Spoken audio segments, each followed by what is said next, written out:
Sabe por que muitas pessoas querem se associar à CDL Santos Praia? Plano Empresarial Unimed Santos. Assessoria jurídica gratuita. Plano odontológico. Sala para cursos, palestras, reuniões e salão para eventos. Barraca de praia ao lado do Canal 3, em frente ao Clube 15. Cartão exclusivo com desconto de 10% a 60% em cinemas, academias, lojas, escolas, faculdades e restaurantes. Associe sua empresa CDL Santos Praia, um órgão em defesa do lojista. Aqui você ganha muito mais. Fique muito bem informado. Acompanhe diariamente as notícias mais relevantes da Baixada Santista, acessando o site e redes sociais do Diário do Litoral. Diário do Litoral. Somos impresso, somos digital, somos conteúdo. Visite nosso site e siga-nos em nossas redes sociais. www.diariodolitoral.com.br.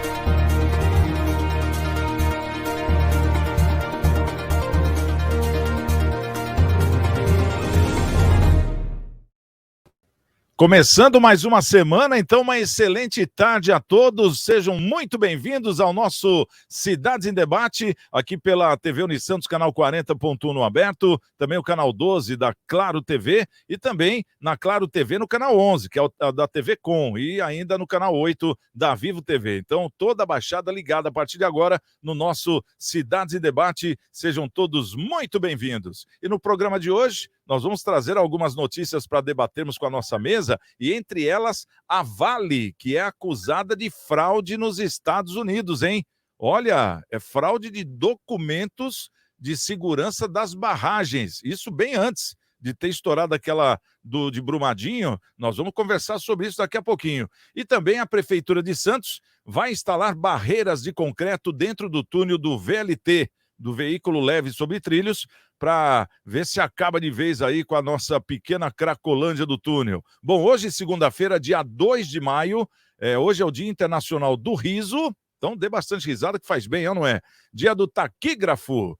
O boletim da Covid na cidade de Santos nos informa que houve diminuição no número de pessoas internadas na rede de saúde de Santos, de 33 para 31 pessoas, uma queda de 6%. Diminui também o número de internados nas UTIs, voltados para os casos mais graves, de 16 para 14 pessoas, uma queda de 12,5%. E destes, 28,6% são de Santos, 21,5% de São Vicente, 7,1% do Guarujá, 21,4% de Praia Grande, 7,1% de Peruíbe e 14,3% de Itanhaém. A ocupação geral dos 148 leitos Covid disponível está em 21%. Entre os 75 leitos de UTI, a ocupação é de 19%. Na rede SUS, a taxa é de 25% e na rede privada é de 14%. E você já está vendo aí no rodapé o site santos.sp.gov.br/saúde/dados coronavírus, que é o site que traz aí em tempo real todos os casos que são registrados aqui na cidade de Santos e também que compõem e reflete aí para toda a Baixada Santista. Bom, vamos trazer os nossos convidados de hoje, a nossa querida doutora Michele Tiziani, ela que é advogada na cidade de São Vicente. Doutora Michele, seja bem-vinda, começo de semana, uma excelente semana para a senhora. Oi, Santiago, tudo bem? Obrigada pelo convite. É sempre um prazer estar aqui no seu programa e uma excelente segunda-feira para todos aí que estão nos assistindo. Tá certo. E com a gente também vamos trazer aqui o nosso querido Caio Borelli Zeller. Ele que é odontologista, né? É o dentista, o famoso dentista. E o Caio também é sempre na vida política, acompanhando atentamente tudo que acontece aqui na nossa região. Uma pessoa muito bem informada nesse quesito. Ô Caio, é sempre um prazer recebê-lo. Tudo bem? Boa semana. Obrigado, Santiago. Boa semana para você. É um prazer também participar do programa. Boa semana, doutora Michele. E boa semana a todos que estão nos acompanhando. Bom, e conosco também o nosso querido Marcelo Rocha, um grande contador, professor universitário, ele que é o CEO da M. Rocha Contabilidade, Imposto de Renda, o sinal vermelho está acendendo, Marcelinho. E aí, tudo bom, Marcelo? Boa semana, seja bem-vindo mais uma vez. Boa semana para você, meu amigo Santiago, doutora Michele, doutor Caio, a todas as pessoas que sempre estão aqui dando aquela super audiência para o programa Cidades em Debate. E olha, vai afunilando aí a data da final de entrega do imposto de renda, o contador vai começando a ficar sem tempo para viver, viu? Porque todo mundo vai lembrando, né, que tem que entregar, né? O governo postergou a data de entrega e o pessoal vai deixando mais para frente, né? Temos até um amigo na sala aqui que vai deixar um pouquinho mais para frente para fazer imposto de renda, mas não vou falar quem é. Vamos em frente, uma bela e abençoada semana para todo mundo. Bom, e lembrando, né, Marcelo, que o Sebrae parece que tomou uma iniciativa bacana também para auxiliar os MEI, né, as pessoas que têm MEI, porque o MEI também, dependendo do valor que a pessoa recebe durante o ano, tem que também deixar sua declaração, né? Fala um pouquinho sobre isso. Não, com certeza. O Sebrae sempre dá o apoio, né, para os microempreendedores individuais e também para todas as empresas, né, micro e pequenas empresas. As pessoas, infelizmente, acabam fugindo, né, pensando, será que vão me cobrar, vai ter um custo e tal. Geralmente não tem, e tem ótimos treinamentos, né, lá no Sebrae.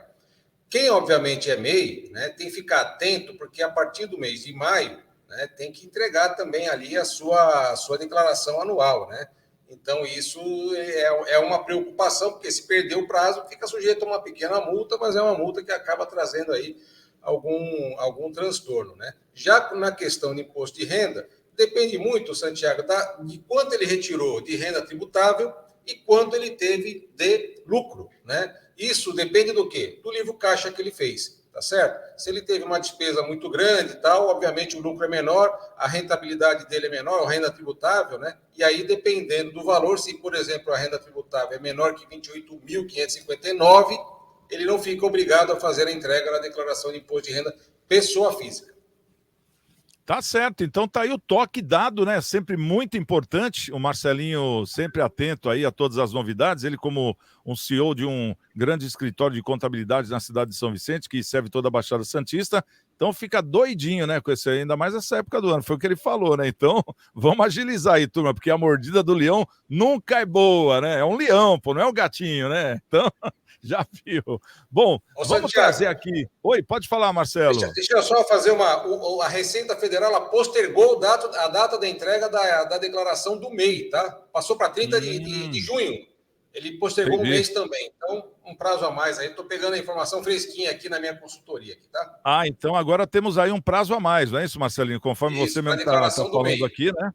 Certo. Isso. Declaração. Então, beleza. É sempre muito importante. Desculpa te cortar, mas... Não, é importante. Fica à vontade, tranquilo. Agora vamos trazer aqui uma notícia, né? Apesar de hoje ser o dia do riso, é uma notícia que nos trouxe uma tristeza muito grande quando aconteceu esse fato. Eu estou falando lá da barragem de Brumadinho, então eu vou até passar aqui para a gente poder rever esse episódio, né? Que a gente, claro, que não gostaria de ter visto isso nunca em nossas vidas, mas é o estouro da barragem, né? De Brumadinho. Que foi realmente uma desgraça muito grande, né, para aquela região de Minas Gerais, ainda mais sabendo que, mesmo depois de alguns anos que se passou dessa tragédia, a gente vê que as pessoas não apareceram nenhuma pessoa que foi culpada, nenhuma pessoa que foi apontada, né, para mostrar o quanto essa tragédia doeu aí no brasileiro em geral. E aqui a gente vê uma notícia que a Vale é acusada de fraude nos Estados Unidos. E a gente vendo aí o estouro da barragem, nesse detalhe, por exemplo, olha só o que foi afetado, né? Pessoas morreram, enfim. Então, é uma imagem que ficou em nossas cabeças e até hoje, né? Ainda tem pessoas que estão lá soterradas. É claro que já devem estar mortas, com certeza, e fica aquela dor dos familiares de não poder nem enterrar o ente querido, né? E não foi uma que aconteceu, foi 2, 3, e ainda tem várias barragens nesse mesmo estado. E o que chama atenção nessa notícia aqui é que vem lá de fora, porque a gente sabe, né, que lá fora a coisa é um pouquinho mais séria que aqui. E a Vale está acusada de fraude nos Estados Unidos. Uma comissão do mercado de capitais americano abriu processo contra a Vale e acusou a empresa brasileira de fraude ao produzir documentos falsos sobre a segurança de sua barragem, antes da tragédia de Brumadinho, em Minas Gerais, em 2019. O Marcelo, é uma coisa impressionante esse caso e o descaso também das autoridades, porque a gente vê que até hoje Teve um apontado ali, mas ninguém foi preso. Até hoje, pessoas morreram nessa tragédia e ninguém foi apontado. E agora vem uma evidência dessa, que foi justamente o que estava sendo pedido na época, né? E não foi apresentado esses documentos. E agora, nos Estados Unidos, o pessoal está acusando a Vale de fraude justamente por laudos técnicos, né, falsificados, que ocasionou essa tragédia. Como é que você vê isso, Marcelinho? É triste, né? Realmente é muito triste, né? Vale aí um contexto, né? Um contexto da história em termos contábeis, para que as pessoas entendam, né? Como é que o investidor chega numa empresa, né? O primeiro passo aí é fazer uma análise das demonstrações financeiras e do relatório de auditoria.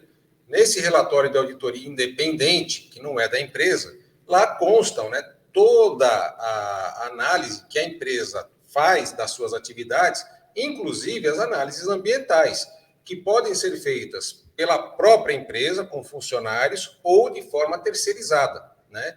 Isso é o que tem que se analisar, tá? Vendo aqui, a grosso modo, né, eu entendo que foi feito algum laudo, né? Tem que ver se o laudo foi feito pela empresa ou por uma empresa terceirizada, correto? E aí entrou nesse relatório aí, que deu garantias, né, para que a auditoria desse, né, também no seu parecer que estava tudo ok, né, e por conta disso, os investidores, obviamente, canalizam o seu investimento para dentro da empresa. Viram que isso daí não está bem feito, então aí eles vão abrir um procedimento para apurar quem fez o laudo, né, quem convalidou esse laudo, se teve se a empresa participou desse processo aí de convalidação do laudo, né? Para que aí, sim, se for apurado e constatado alguma coisa, parta-se para algum crime na área financeira, né? Que daí seria um crime da área financeira, lá da Bolsa de Valores e tudo mais. E, obviamente, fica aí um bom exemplo para a CVM aqui no Brasil, né? Porque, na pior das hipóteses, tirando a parte criminal, que já foi horrível, né? De tudo aquilo que aconteceu por conta das omissões e tal, e que vê as omissões também até da prefeitura e tudo mais, né? Das autoridades locais também, né? Que sirva de exemplo aqui para o Brasil, né? Para que isso também ocorra, porque muita responsabilização não é imputada às empresas, porque dizer, olha, eu terceirizei o serviço, eu contratei uma auditoria, a auditoria disse que estava tudo certo, tal, e aí então a responsabilidade é do auditor, é disso, daquilo, e com isso vai empurrando na justiça. Aí a doutora pode até explicar muito bem, e vai ganhando tempo, né? Vai ganhando tempo, e aí a gente sabe o que acontece com o tempo na justiça, né? Aí a gente acaba se perdendo ao longo do tempo e as coisas não se concretizam. É interessante isso daí. Vamos ver o que vai acontecer no desenrolar desse procedimento aí de investigação. Doutora Michele, a senhora como uma jurista, né, uma advogada conceituada, a gente conhece aí a sua procedência, o que chama atenção é que ninguém foi indiciado aqui no caso, ninguém foi para a cadeia, vamos dizer assim, né? E, ao mesmo tempo, a gente vê que é uma tragédia, né? A gente está vendo as imagens aqui, é uma coisa impressionante o que aconteceu. Realmente acabou com a cidade, até hoje a cidade não se recompôs, né? Porque não tem como, uma tragédia dessa. E o que chama mais atenção, doutora, é que existem várias e várias barragens, mais quase uma centena de barragens no próprio estado de Minas Gerais, que estão nessas mesmas condições até hoje, né? Agora eu pergunto, existe algum prazo? Será que eles estão esperando um prazo para que o negócio caduque? Não sei como funciona. O que está acontecendo na questão jurídica, doutora? Olha, Santiago, infelizmente nós estamos no Brasil, né? E além da Vale, da própria empresa, né, ter sido aí criminalizada, existe o problema da competência. O judiciário por algum tempo paralisou o processo para ver quem era que tinha competência para julgar esse caso, se era o Tribunal de Justiça estadual ou federal, enfim, até porque também envolve outros países, né? Mas foram, além da empresa, como eu falei, foram indiciados 7 funcionários da empresa, além da empresa alemã, né, que forneceu aí o laudo. Mas a gente pode observar que foram 270 mortos, danos ambientais, fora as pessoas que não foram encontradas. A Vale perdeu 4 bilhões de investimentos, né? E apresentaram documentos falsos. Eles sabiam, já foi comprovado dentro do processo, que eles sabiam sim que essa operação era perigosíssima, né? Então, assim, o que a gente pode, o que eu li um pouquinho, não tive acesso ao conteúdo todo do processo, mas a gente consegue aí com um pouco de informação, né? Eles vão ser a SEC, né? Que é essa comissão aí de mobiliário, que são os investidores, como o Marcelo bem falou, né? Que está processando a Vale, até por esse documento falso, né? Por essa alteração, então eles vão ser processados pelo crime de falsidade ideológica, que é quando alguém distorce um documento para obter vantagem. E foi o que ocorreu na Vale. Além do uso de documento falso, os homicídios que aconteceram, as irresponsabilidades, né, contra a vida das pessoas, dos funcionários, dos moradores ali ao redor, e também os crimes ambientais, mas neste caso específico, né, que é o processo da SEC, seria por falsidade ideológica, a distorção do documento, né, para obter vantagem. Mas nós estamos no Brasil, é o que você falou. Estão esperando, sim, tudo tem prescrição. Se esse caso não andar, muitos crimes, muitas coisas que aconteceram vão prescrever, infelizmente. Mas, assim, o processo já teve seu início e eu espero que a justiça seja ágil, para que todas as pessoas responsáveis por isso sejam penalizadas. Infelizmente, teve uma paralisação para ver quem que ia julgar, e até o fato também, como eu falei, de ter outros países envolvidos, mas eu espero que brevemente isso seja resolvido e as pessoas sejam responsabilizadas pelos seus atos.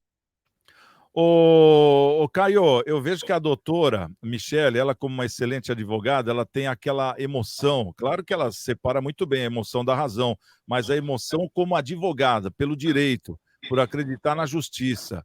Agora eu pergunto, o que aconteceu aqui nessa tragédia aqui que a gente está vendo aí de Brumadinho, é uma coisa que de repente poderia mostrar para o Brasil que aqui tem justiça. Não, aqui tem justiça sim, porque esse episódio o mundo todo viu. E era uma grande oportunidade que o Brasil tinha de mostrar que aqui a justiça funciona.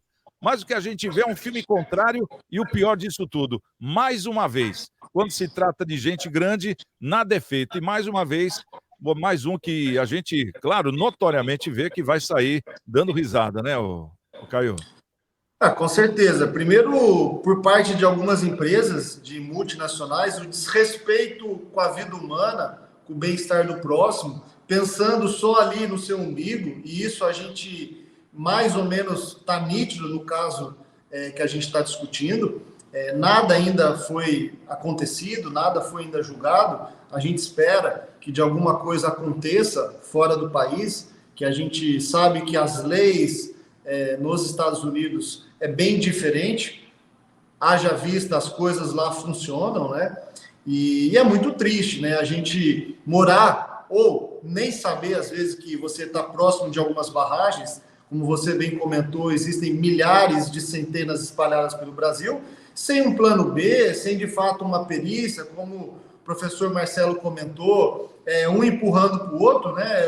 Quando estoura, é o jogo de o empurra-empurra. Não fui eu que fiz, foi a empresa que laudou. Então, assim, tirando toda a responsabilidade que parte, penso eu, da empresa. E eles pensando, de alguma forma, só no lucro, só no bolso, só na prosperidade, acaba cometendo aí falhas que geram aí situações gravíssimas, né? Além de morte de pessoas, dano ambiental, destruição em massa nas cidades, como você muito bem comentou, e aí fica complicado a gente poder ter uma alternativa.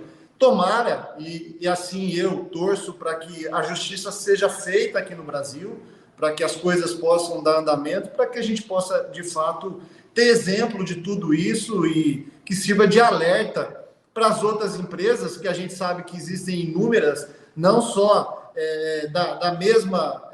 do mesmo setor, mas de outros setores que também devem estar aí na corda bamba, se preocupando, sabe lá quando vai estourar, sabe lá quando vai ter uma tragédia e milhares de centenas de pessoas virem a óbito, destruição e tudo mais. Fora a vergonha a nível nacional que o Brasil passa.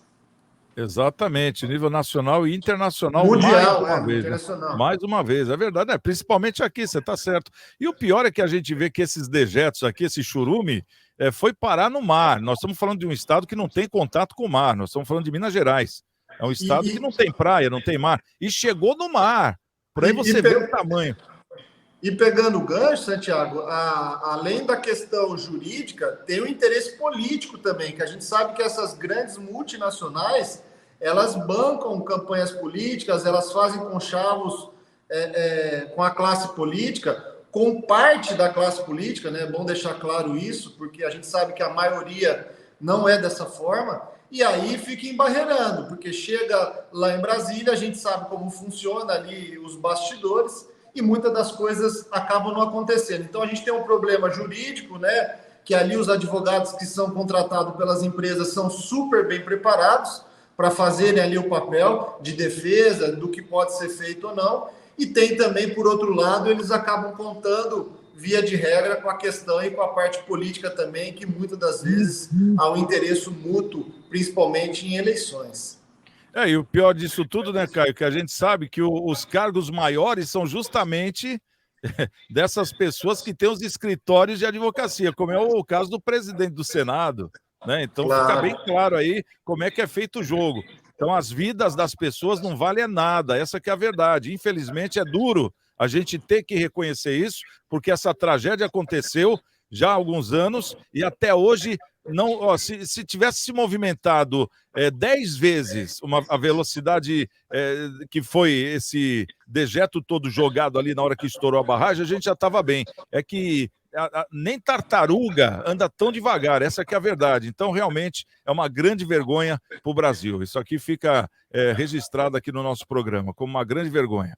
Bom, esse é o nosso programa Cidades em Debate, aqui pela TV Unisantos, canal 12 da Claro TV, canal 40.1 no aberto, e também pela TV Com, canal 11 da Claro TV e canal 8 da Vivo TV. Vamos trazer aqui mais uma matéria, vamos trazer aqui sobre a Prefeitura de Santos, né, que é um problema que está acontecendo, o pessoal está reclamando, e agora parece que vem uma solução. A Prefeitura de Santos vai instalar barreiras de concreto dentro do túnel do VLT, o veículo leve sobre trilhos, no bairro do Zé Menino, para tentar inibir a circulação de pedestres e ciclistas no local e também evitar acidentes. Ainda não há previsão de quando essa obra começará e nem o custo final desse projeto. A proposta idealizada por técnicos da Secretaria Municipal de Serviços Públicos está prevista no termo de cooperação técnica firmado na quarta-feira passada, da semana passada. A administração municipal e a empresa metropolitana de transportes urbanos, a EMTU, do governo do estado, que é a responsável pelo modal, que estão aí sintonizadas nesse problema. A intervenção naquele espaço é uma antiga reivindicação dos cidadãos que vivem naquele entorno e também dos integrantes da Associação de Moradores e Amigos Pé na Areia, devido à sensação de insegurança decorrente da constante presença de consumidores de drogas que transformaram o túnel em uma espécie de Cracolândia, e isso a poucos metros da praia. Vamos saber aqui, ô Marcelinho, como é que é esse negócio? Você acha que esse túnel vai dar jeito? Rapaz, eu tô curioso para ver esse negócio aí, sabe? Não sou engenheiro, né? Não sou da área aí de obras, né? Arquitetura, engenharia, essas coisas todas, mas quero ver como é que eles vão fazer para implantar a rota de fuga, né? Porque se o trem parar dentro do túnel lá, como é que vai ficar, hein? O pessoal vai morrer lá dentro? Como é que eles vão tirar o povo lá de dentro? Vamos supor que o trem quebre dentro do túnel.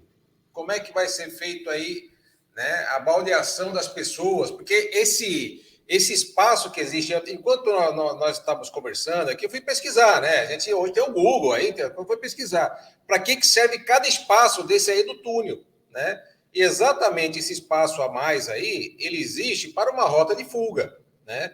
O que, na minha modesta opinião, o que eu acho que precisa acontecer aí mesmo é o poder público se instalar, né? Colocar aí um ponto da GCM ou da Polícia Militar, né? Implementar a ordem no local, né? Para que não se estabeleça. Até porque ali é por segurança, é por uma questão de segurança mesmo. Então, eu acho que eles podem atuar ali com tranquilidade, que não vai ser mal visto. Agora, quando colocarem essas barreiras, já vai ter problema social, porque já vão dizer, tá vendo? Estão atacando lá, estão tirando moradia, estão tirando isso, estão tirando aquilo e tal. E também tem um problema de segurança. Quero ver como é que eles vão atender as normativas, né, as NRs, famosas NRs, com relação à rota de fuga. Se o trem quebrar lá dentro, como é que fica? Vamos supor, a porta está de um lado ou está do outro, lá vai. Enfim, né? Pode acontecer, né, Santiago? A gente nunca sabe, mas pode acontecer, né? Com certeza. Se acabar a luz, por exemplo, tiver trem dentro do túnel, né? Realmente vai ficar todo mundo preso dentro do trem. Vai parecer um elevador no chão, né? Um grande elevador no chão. E a gente tá vendo essas cenas aqui, ó. Isso aí é um dia normal, hein? Porque parece que fim de semana o negócio fica... O trem até chega a parar no meio do túnel para as pessoas poderem sair da frente. De tanta gente que fica. Agora fica a pergunta aqui, né, Caio? Isso aí vai resolver? Para onde vai esse pessoal? Porque não é só pôr as pedras lá, parar tudo e o pessoal some do mapa. Não é assim, né? Não é aquela fumaça de ninja, né? O que vai acontecer com essa turma? Com certeza. Primeiro, vale lembrar que isso é uma situação já que quem é aqui da Baixada, quem passa ali todos os dias, de muitos e muitos anos, tá? Essa região ali da Sabesp, do Canalzinho, próximo do Clube dos Ingleses, é uma região ali muito problemática, e a gente sabe de fato que não só o consumo de droga, mas como a venda também, óbvio, né? Ali tá em conjunto. Então precisa se pensar não só na questão, como o Marcelo levantou, de uma forma muito brilhante, de para onde vai ali o refúgio, se de fato acontecer a questão de parar o VLT, mas também da questão social. E isso eu pelo menos ainda não ouvi. Para onde vai fazer, aonde vai de alguma forma, como vai lidar com essa questão aí, essa problemática do tráfico de droga e do consumo de droga na região, que não começou hoje, que não começou ontem, que já começou há muitos anos. Então, de fato, o poder público aí está ausente, está querendo resolver um problema que não vai resolver e, quem sabe, pode ocasionar e trazer mais um problema. E aí, aquele negócio, vai tirar, de fato, os usuários de droga dentro do túnel e vão deixar eles mais próximos das residências, das casas, porque já tem, né? A gente sabe que durante o dia tem uma concentração grande ali dentro, como você está mostrando no vídeo, mas também tem fora. E aí? Então, precisa ser, de fato, estudado, e espero que a Prefeitura de Santos, aí, os órgãos competentes, estejam também pensando nessa questão. Será que só a barreira ali para poder parar e evitar algumas coisas que, de fato, podem acontecer, como acidentes, como, enfim, inúmeras outras situações, mas como é que vai ficar essa questão social, essa questão do policiamento, que deveria já estar aí há muitos anos, e a gente sabe que não tem. Então, uma questão social, obviamente, uma questão logística, mobilidade, difícil, viu, Santiago? Difícil. Vamos acompanhar aí e torcer para que haja uma discussão melhor. Eu acho que só essa barreira aí, concordo totalmente com o Marcelo, não sei se vai estar resolvendo ou se não vai criar um outro problema. Porque a gente nota que o sistema ele anda emperrado em uma série de segmentos, né? Por exemplo, os acontecimentos estão muito mais rápido do que as soluções que a gente vê aqui. Por exemplo, só agora, quantos anos não tem isso aí? Só agora é que o pessoal viu que, vamos pôr uma barreira lá. Aí, de repente, o cara já faz o projeto da barreira. Aí vem alguém, o Ministério Público, ou sei lá o quê, em barreira, porque o que o Marcelo falou é verdade. De repente, o Ministério Público se apega nisso que o Marcelo falou, pronto, volta a estaca zero. Vamos bolar outra coisa. E nisso está acontecendo aquela movimentação toda que a gente vê lá, das pessoas que vivem no mundo das drogas mesmo, né? E a gente não vê nenhuma posição mais efetiva, né? Uma ação mais efetiva, alguma coisa que vá e resolva. Porque eu imagino, que nem o túnel, o pessoal está lá dentro, ninguém vê. E fica muita gente lá dentro. Eu já passei por ali só para ver, de curioso mesmo, né? Eu fui a pé até a boca desse túnel aqui, até esse lugar aqui, até esse exato momento. Eu fui até esse pedaço, eu não tive coragem de entrar lá dentro, não. Aí eu via lá o pessoal, já veio uns 2 ou 3, ô moço, ô senhor, né? Tipo, querendo dinheiro, eu já, tá bom, tchau, fui embora. Né? Mas eu vi que o negócio era feio. Aí parecia sujeira embaixo do tapete. Agora, estão querendo tirar a sujeira para fora, então tem que saber para onde vai varrer, né, doutora? E aí, como é que fica? Você acha que vai dar certo essa ação aí? Olha, Santiago, eu concordo com os meus amigos aí, o Caio, o Marcelo, com você mesmo. Eu acho que isso não funciona, não vai funcionar, não adianta em nada. Isso é uma questão de segurança pública. Além da Cracolândia que existe lá, né? Isso aí não vai impedir que eles permaneçam dentro do túnel. Também tem o problema que o Marcelo falou, de repente quebra, as pessoas vão descer aonde. Então, assim, é exatamente uma questão de segurança pública. Ali ocorrem, além do tráfico, né? Tem os assaltos, os homicídios, enfim, e a insegurança da população que ali vive, né? Que ali reside. E não é só ali no túnel, a gente tem um pouco mais para lá, ainda até o Itararé, ali não é um túnel, ali é um pedaço da Cracolândia. Então, assim, a gente tem aquele morro também, que parece que é da Santa Casa, e aí fica aquela briga se é da Prefeitura de São Vicente, se é da Santa Casa, se é da Prefeitura de Santos, fica um jogo de empurra, e aí quer se fazer uma construção, vai envolver dinheiro e não vai solucionar nada. Então, eu entendo que ali deveria ser feita uma fiscalização 24 horas, com policiamento, para que efetivamente essas pessoas pudessem sair desse local e trazer mais segurança para as pessoas que ali residem e para as pessoas que precisam circular. De repente, quebra o VLT ali, e as pessoas não podem nem descer, porque tem tanto bandido, tanto drogado, vamos dizer assim, né? Infelizmente, pessoas nessa situação de usuários de droga. Então, assim, é muito complicado. Então, uma reforma dessa só vai usar o dinheiro da população, que poderia ser utilizado para outra coisa, para a saúde, para a educação, enfim, e até mesmo para a própria segurança. Então, eu acho que o policiamento, que a segurança é que deve, sim, ser realizada no local, e não essa construção que vai gastar dinheiro e não vai resolver nada. Então, eu deixo aí a minha indignação com essa reforma. Exatamente, é uma coisa que a gente está indignado, que nem a gente vai dar uma volta aqui dentro do túnel agora, a última viagem do trem, olha lá, a gente está vendo um monte de gente sentada ali. Essas pessoas são pessoas que estão precisando de ajuda, essa que é a verdade, estão precisando de ajuda. Elas não estão precisando de R$1 ou 10 centavos no semáforo, não é isso. Elas estão precisando de ajuda porque elas precisam ser internadas, né? Elas precisam de um tratamento para tentar se ressocializar, porque do jeito que elas estão aí, nunca vão se ressocializar. Essa que é a verdade. Vão ficar ali para sempre, né? Porque não vão querer sair disso. Se não for uma mão, não tiver uma mão estendida, quem é que vai querer sair disso? Né? Porque para eles, do jeito que tá bom. Para a gente olhando, jamais quero isso para mim. Mas para quem está lá dentro já está acostumado com isso, e é isso que existe. E é aí que mora o perigo, né? Então a gente tem que começar a encarar os problemas. E eu não vou pôr a culpa na Prefeitura de Santos, porque isso é um problema mundial, né? Esse é o nosso problema. São Paulo tem o problema deles, que é a Cracolândia, que é gigante. Outros grandes centros também, Campinas, Ribeirão Preto, todos os grandes centros têm esse mesmo problema. E todos eles não sabem como resolver. Fica todo mundo engessado, né, Caio?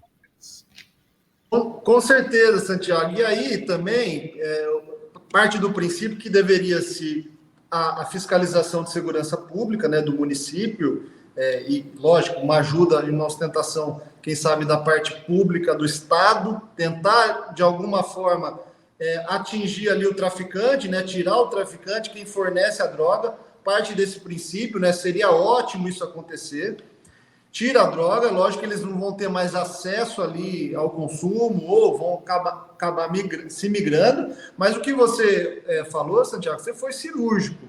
Precisa ali um agente público, precisa alguém ali, um agente social, fazer ali um levantamento e direcionar isso para uma casa de recuperação, para uma casa de apoio. Essas pessoas estão doentes. Tá? Elas não estão ali porque elas querem estar ali, elas não estão ali porque enfim, aconteceu algo. Lógico, elas estão ali porque elas se viciaram numa droga que a gente sabe que é super viciante e acabaram, de alguma forma, ali perdendo o rumo da vida. Então, precisa ser, de fato, não colocar só a barreira, não pensar em resolver e tirar de dentro do túnel as pessoas, mas primeiro com a polícia identificar quem está produzindo, quem está dando e vendendo a droga.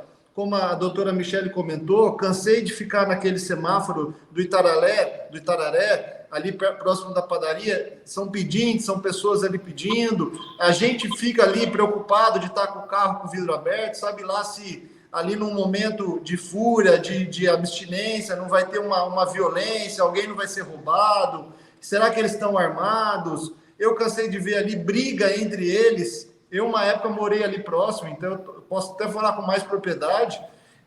Então, assim, é delicado. A gente torce e espera que a prefeitura pense nessa questão. É difícil, mas se for comparar com a Cracolândia, que a gente sabe que existe também no centro de Santos, eu penso que ali é menor o problema. Exatamente, Caio. Fala aí, Marcelinho. É porque o Caio tocou no assunto que afeta até o turismo, isso aí que o Caio falou. É menor proporção, mas muitos turistas não vão ali, que tem histórias fenomenais, aqueles morrinhos todos ali, na Vila São Bento, né? O pessoal não vai, os turistas não vão lá, Marcelo, justamente por causa disso, com medo de ser roubado. Pois é, mas isso é uma ferida na sociedade, uma ferida que está se tornando uma gangrena, né? Porque não se toca ali no assunto chamado internação compulsória, né? Quando você começa a tratar desse assunto, entra o Ministério Público lá dos direitos humanos, tá? E vai fazer que não pode, que isso, que aquilo. Mas só que assim, se tem um médico que dá uma convalidação, se tem um assistente social que diz, olha, precisa, se tem mais algum agente social que diga que necessita, eu acho que precisa. Então, ali, precisa de um trabalho multidisciplinar, né? Da segurança pública, da saúde, da assistência social, para que se tenha aí um serviço de eficiência. Porque se você colocar lá só a polícia, o que vai acontecer? Que nem lá em São Paulo, né? Você tira de um lado, eles vão para outro, né? E aí você acaba empurrando o problema de bairro a bairro e vai só migrando, né, o problema. Então tem que tratar a ferida, porque ela está se tornando uma gangrena tão forte que está comendo a sociedade de uma maneira que vai se tornar, né, irretroatível. Olha que palavra difícil, agora até eu quase me enrosquei aqui, viu? Até você se surpreendeu agora, Marcelinho. De vez em quando eu falo umas palavras que até eu me surpreendo, viu? Mas é mais ou menos isso. Bom, já que é o dia do riso hoje, né, a gente tinha que dar uma risadinha aqui, na verdade. Cuidado aí, Caio. Machucou aí ou não? Olha lá, vamos dar risada de você agora, hein? O Caio até caiu aí com a irretroatividade. Mas está valendo. Bom, vamos trazer aqui um próximo assunto também, para a gente poder debater, depois desse da Prefeitura de Santos. Tem uma outra matéria aqui muito interessante para a gente poder observar também, que é a matéria sobre o presidente do Senado, Rodrigo Pacheco, que declarou que não tem cabimento levantar qualquer dúvida sobre as leis do Brasil. Em publicação no Twitter, o líder ressaltou que as instituições e a sociedade podem ter convicção da normalidade do processo eleitoral. As afirmações foram dadas um dia após o presidente Jair Bolsonaro defender uma contagem paralela de votos controlada pelas Forças Armadas. Segundo o Pacheco, as instituições e a sociedade podem ter convicção da normalidade do processo eleitoral. A justiça eleitoral é eficiente e as urnas eletrônicas confiáveis. Ainda assim, o TSE, o Tribunal Superior Eleitoral, está empenhado em dar toda a transparência ao processo desde agora, inclusive com a participação do Senado. Foi o que escreveu o presidente Pacheco. Na quarta-feira, durante uma cerimônia no Planalto, semana passada, Bolsonaro, além de defender a presença dos militares na apuração dos votos, ele disse que a possível suspeita dos resultados eleitorais poderiam acontecer em relação à disputa presidencial e ao legislativo, ou seja, também a eleição aí, né, a apuração de votos dos vereadores, deputados federais, deputados estaduais e senadores. Agora fica aqui a pergunta, é exagero do Bolsonaro, doutora Michele, ou ele está certo?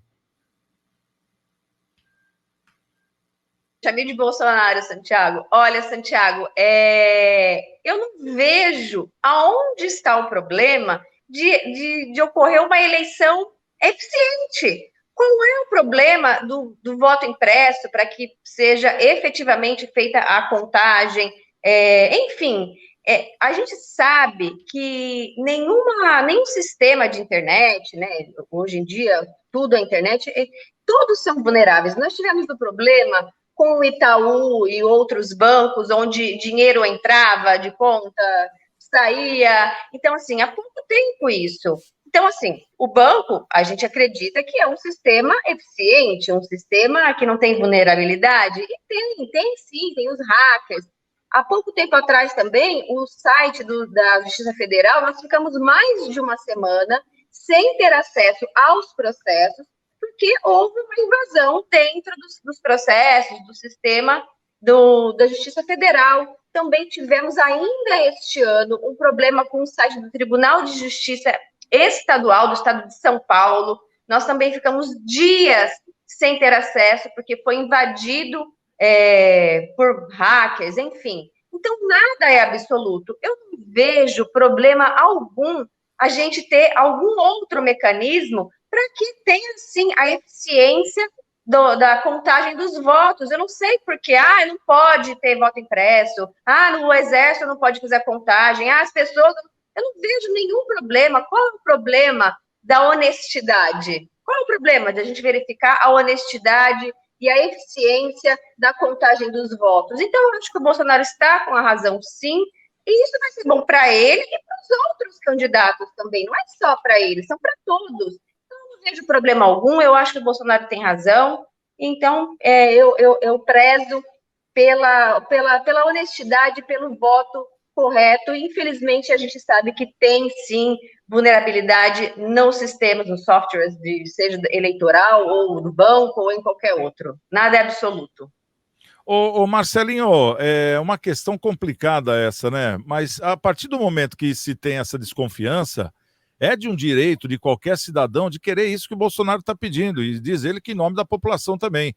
É um negócio que não é impossível, né? E outra, vai dar mais transparência? Já que está essa polarização, por que não mais transparência? Tipo, olha, contamos essa urna, daí o Exército vai lá e reconta. Contamos essa, vai lá e reconta. Seria, vamos dizer assim, mais um degrau de fiscalização. Você não vê assim também, Marcelo? Não, com certeza.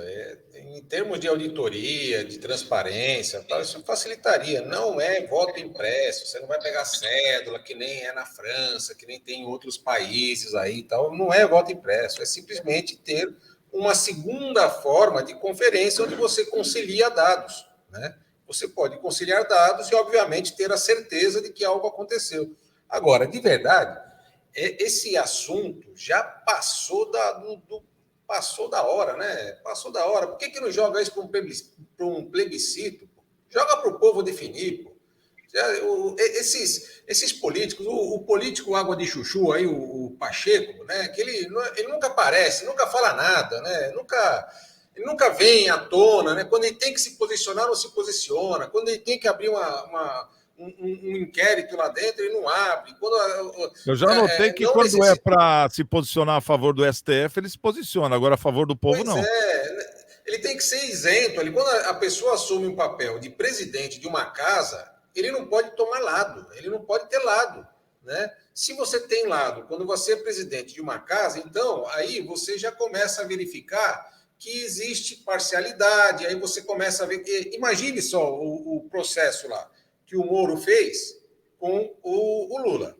Agora está todo mundo falando que é parcial, que a ONU entrou no meio, já falou, desceu a lenha nele, fez e tudo isso. Quer dizer, nós temos o mesmo processo acontecendo nas casas legislativas e ninguém fala nada. Ninguém vê nada. Isso acontece em toda hora, em todo lugar, e ninguém fala nada, né? Então, é muito estranho que tudo isso venha acontecendo, e essa pauta, ela é recorrente. Ela sai do cenário, depois ela volta. Ela sai do cenário, depois ela volta, né? E acaba desgastando, né? Um tema que desgasta. Ou existe algum interesse de alguma das partes para que a pauta volte, né? Ou né, isso vai ainda causar algum tipo de ação, de pedido de impeachment do presidente, ou alguma outra coisa, né? Mas é estranho ver o Água de Chuchu, né? Antigamente era só o Alckmin, né? Agora tem o Alckmin e tem o Pacheco também, né? Eles têm um jeitão assim, né? Bem quietinho, né? Mas a gente fica só observando, né, Santiago? O que a gente pode fazer, né? Vamos lá chacoalhar ele e falar, meu filho, acorda para a vida, o que você vai fazer, né? Enfim, né? Vamos ver o que mas vai é aquele acontecer, negócio, né, Marcelinho? A gente nota aqui também que esse assunto vira e mexe aparece em pauta, mas é um assunto de suma importância. Porque se a gente... vamos jogar dos dois lados agora. Vamos fazer aquele negócio bem debate, né? Vamos debater do jeito que tem que ser. Se não tem nada, se não tem nenhuma forma de fazer, de burlar o sistema, legal. Mas qual o problema de pôr, então, outro sistema, uma outra camada de proteção, já que ele é um sistema que não é burlável, né? Então não teria problema nenhum. Agora, por outro lado, e se o sistema é burlável? Aí dá medo, né? De pôr alguém para fiscalizar? Ou estou enganado? Hein, ô Caio? O que você acha disso aí? Na verdade, assim, quem de nós não conhece alguém que foi votar e já estava votado? Quem de nós não conhece alguém que apertou o número do nosso candidato e apareceu outro candidato? A grande preocupação, na verdade, e aí eu acho que é um achismo, né? Tentar trazer o Exército para fiscalizar, será que não pode beneficiar o presidente ou quem está no poder? Porque parte do princípio que as Forças Armadas são comandadas pelo presidente da República, seja quem lá esteja, né? Então, será que não é isso que a oposição não está aí se preocupando? Porque vai ter uma fiscalização por parte do presidente, que lógico tem que ter, mas vocês confiam, e aí vamos falar que existe uma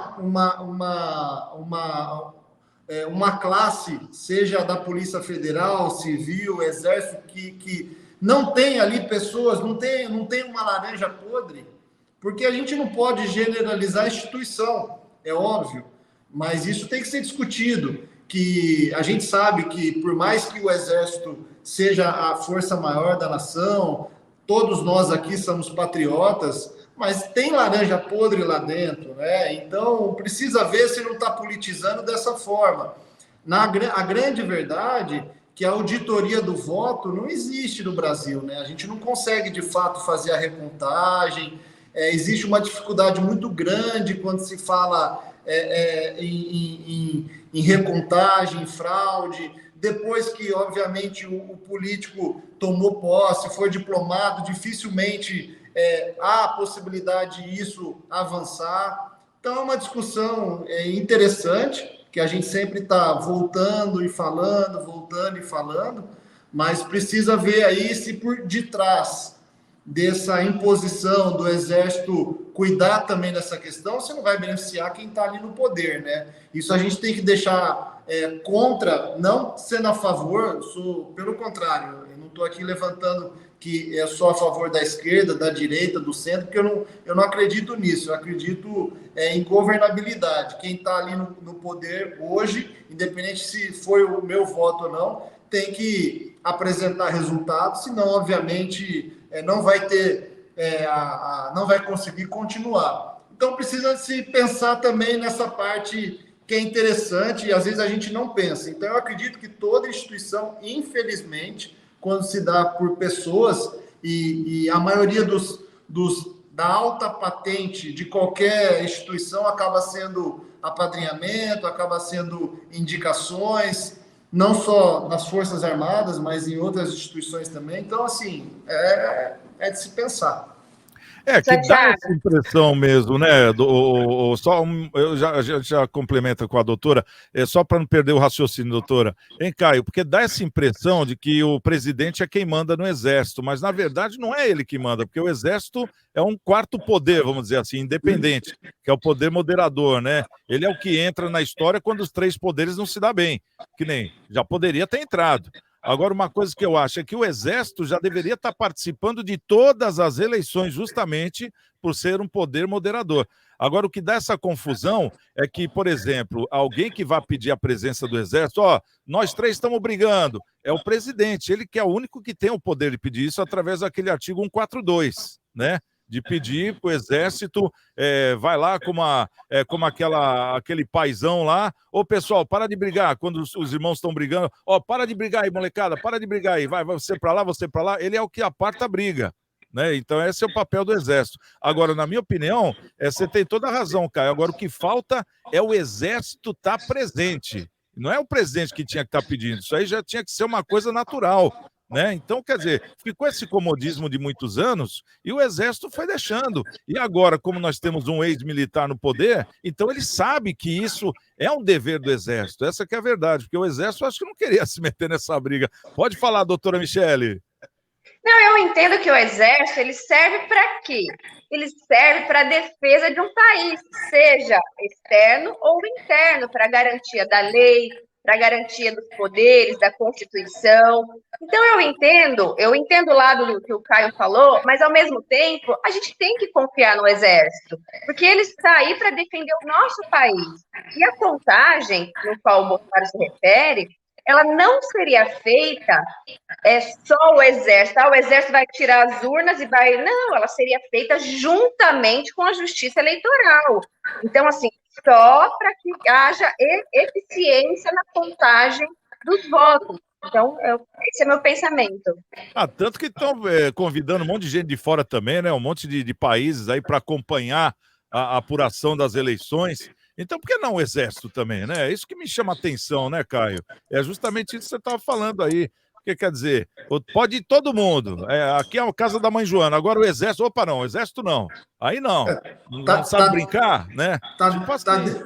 Tá delicado, né? A gente sabe que quem acompanha e participa de eleições e vivencia e tenta, de alguma forma, se inteirar com as questões do país, sabe que a gente nunca viveu no Brasil um momento tão desigual, e o Brasil precisa de um pacificador, tá? Essa é a minha opinião. Ele precisa de alguém que pacifique. E a gente tem 2 contrários se brigando, se degladiando, e isso é ruim para uma governabilidade.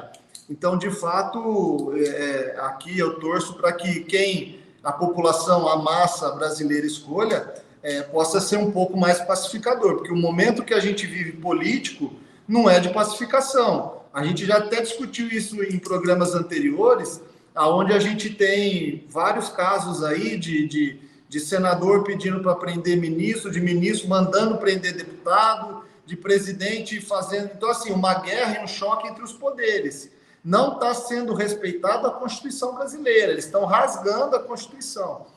E aí fica difícil.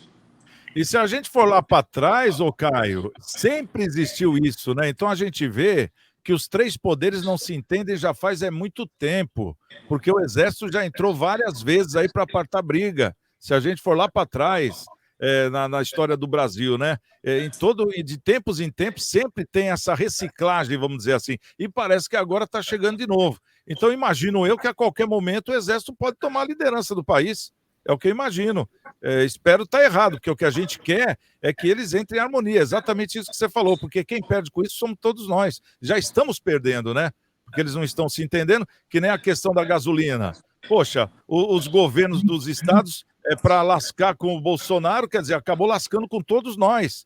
Porque o ICMS estava em 73 centavos, né, por litro, né, Marcelinho, se não me falha a memória, e agora todos os estados congelaram em R$1. Quer dizer, em vez de baixar, aumentaram. Então, quer congelar? Vamos congelar. E congelaram para cima. Por isso que o preço do combustível está alto.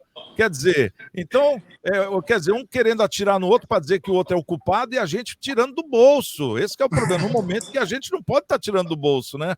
Então é uma questão para a gente começar a falar o que está acontecendo. Porque do jeito que está, se sai Bolsonaro, entra Lula, ou entra Ciro, ou entra Dória, ou entra Simone Tebet, vai continuar a mesma coisa. Tem que ter um entendimento dos poderes. Essa que é a questão. É isso que nós estamos clamando e a população está ali, de braço cruzado, só esperando para ver o que vai acontecer. É chato isso, né? Mas é a pura realidade do Brasil. Infelizmente, né, minha turma? Quer falar mais alguma coisa, doutora? Fica à vontade.